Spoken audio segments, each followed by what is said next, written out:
Hi hello welcome back to ஜெடிக்கி kitchen. இன்றைக்கி ரொம்ப சூப்பரான கேரளா ஸ்டைலில் ஆனியன் சம்மந்தி எப்படி பண்ணலான்னு பார்க்கலாம். இது செய்கிறதுக்கு ஒரு 5லேருந்து 10 நிமிஷம் போல தான் ஆகும். ஆனால் டேஸ்ட் ரொம்ப நல்லாயிருக்கும். நான் அதுக்காக ஒரு பேனில் தேவையான அளவு தேங்காய் எண்ணெய் எடுத்துக்கோங்க. தேங்காய் எண்ணெயில் செஞ்சால் ரொம்ப டேஸ்ட் நல்லாயிருக்கும். நான் 3 காஞ்ச மிளகாய் எடுத்திருக்கேன். அது இந்த மாதிரி நல்லா வறுத்து எடுத்துக்கோங்க. அதை ஒரு பிளேட்டுக்கு மாற்றிக்கோங்க. இப்போ நான் அதே எண்ணெயில் ஒரு மீடியம் சைஸ் பல்லாரி இந்த மாதிரி கட் பண்ணி வச்சுருக்கேன். அதை உள்ளே சேர்த்துக்கோங்க. ஒரு 20லேருந்து 25 சின்ன வெங்காயம் இந்த மாதிரி உரித்து வச்சுருக்கேன். அதையும் சேர்த்து கொஞ்சம் நல்லா வதக்கி விட்டுக்கோங்க.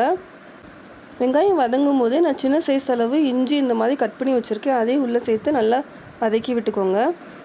கருவேப்பிலை கொஞ்சம் ஜாஸ்தி ஆட் பண்ணால் டேஸ்ட் நல்லாயிருக்கும். அதனால் கொஞ்சம் நிறையா ஆட் பண்ணிக்கோங்க. கருவேப்பிலை சேர்த்துட்டு கொஞ்சம் நல்லா வதக்கிக்கோங்க. வெங்காயம் கொஞ்சம் வதங்கினதுக்கப்புறமா நான் 1 ஸ்பூன் அளவு சில்லி பவுடர் ஆட் பண்ணியிருக்கேன். உங்கள் காரத்துக்கு தகுந்த மாதிரி பார்த்து ஆட் பண்ணிக்கோங்க. சில்லி பவுடர் ஆட் பண்ணிவிட்டு நல்லா மிக்ஸ் பண்ணி விட்டுக்கோங்க. இந்த சம்மந்தி சாதம், இட்லி, தோசை, ஆப்பம் எல்லாத்துக்கூடையுமே ரொம்ப சூப்பராக இருக்கும்.